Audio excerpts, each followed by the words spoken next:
Hello everybody, my name is Noah Bandl and welcome to an intro to and first update on my Capstone project. I'm currently a student here at Humber College in Toronto studying game programming to get my degree in programming. So what is a capstone? What is a capstone? It's a very good question.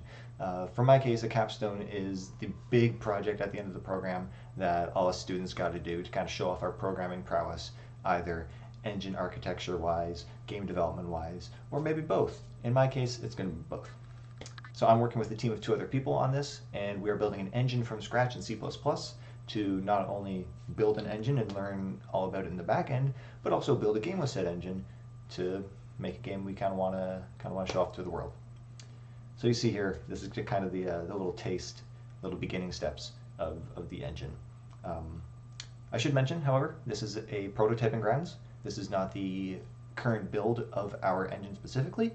This is just the testing grounds that I have made so that I can play around, mess things up here, instead of messing things up with our actual build somewhere else. GitHub repository will more than likely be in the description if you want to check that out. So without further ado, let's just talk about what I've been doing more recently, as opposed to talking about the entire back end of stuff, because there's a lot to go through. There's a lot of setting up, but once it's all set up, it's a lot of fun to play around with. So I'm not going to talk about all the windows and the cameras. I'll mention the graphics pipeline with all the vertex and fragment shaders and job shaders, tessellation chambers, so on and so forth. So let's talk about this for a second. This model loader here. What this model loader is that beforehand we had just a straight OBJ model loader if we're talking file formats. And OBJs are great. We wrote the parser by ourselves, and we could load up our vertices, load up our normal texture coordinates, throw it onto a screen. It was great. It was super good. But the problem with OBJs is that OBJs don't support animations. And so for our engine, what I'm going to be doing is work on animations. So I had to think to myself, well, we need some way to load up other files, such as FBXs, which do support animations. So to do that, I took a third-party SDK known as Open Asset Importer, or ASIMP for short.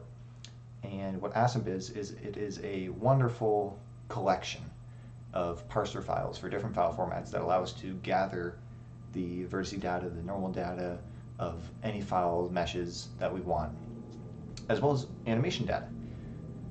And so I had designed this class so that it can accumulate all of these things and store that data into our meshes and our buffers for rendering purposes.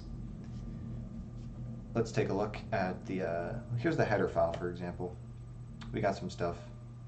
A lot of vectors just for storing a lot of different data types. Vectors, GLUINTs for like texture locations or indices. Let's try to simplify this a little bit.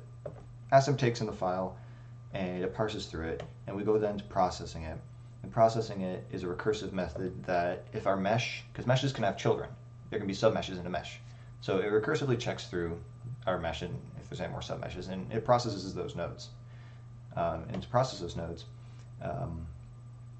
you see here, we accumulate the vector data. We have access line bounding boxes, so this is the min-max check to look for the maximum point and the minimum point. That's all that is. Then we have normal data, texture coordinates, and face data. That is all being stored into these vectors. And after all of that is being iterated through, we just crunch that all up into a submesh, and we push that to our meshes vector, which is part of the model. This will all be held within our model class. That is the gist of what I've been working on recently.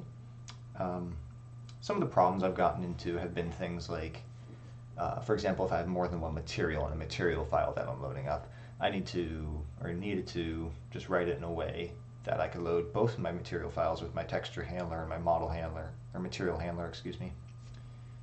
And to solve that, we have a debugger class, we have breakpoints, we have memory stack, we have a call stack. Visual Studio's got tons of options to help us to debug these things. So I use pretty much every single one of them to figure out where my vectors are getting out of range, how to fix that. Fixing it, just being me, not actual Visual Studios. And my penguin, actually, as we saw here earlier, my penguin buddy, this was kind of a neat problem, is that only half of him was rendering. And not like cut in half, like every other triangle was not rendering. So I did a little bit of research, And what happens is that the counterclockwise winding of polygons in OpenGL, if you have face culling active and the normals aren't unified, then some of them are pointing inwards as opposed to outwards. And with cull facing, like I said, that cuts them off. So that just doesn't render the polygons entirely. So with the problem that, I took the model, threw it into 3ds Max, I applied a normal modifier to it, unified the models, re-exported it, and now we can see the entire penguin instead of just half of the penguin with its missing polygon issue. So that was really neat to learn about. Of course, there were a bunch of other debugging issues, just small kinks here and there. But for the majority of what I've been doing recently, that is that. Moving forward, like I said, animations is the big goal. We want a penguin like flapping his wings, or for our games instance, a pair of pants running. I won't get into the game right now because I don't want this video to be too long. So with animations, I'm gonna working on the skinning, working on maybe even mesh splitting to help on CPU processes if there are bone data missing, which would be substantial. The idea is to get all these calculations of animations running on the GPU as well to, again, relieve some load on the CPU, as well as animation blending is a goal we want to go to, having 2 simultaneous animations running based off of some weights. If you want to think about that, you can think about Hunt Showdown if you know the game. They have a sprinting animation and a reload animation, but you can do both at the same time.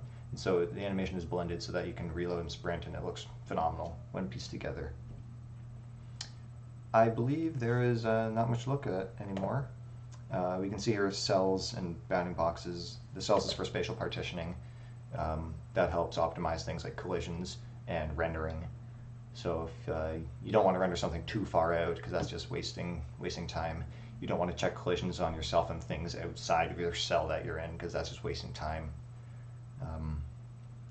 That's pretty much all I got for you. Stay tuned. Big things are going to be happening. Very big things are going to be happening. Animations are super exciting. Very, very math heavy.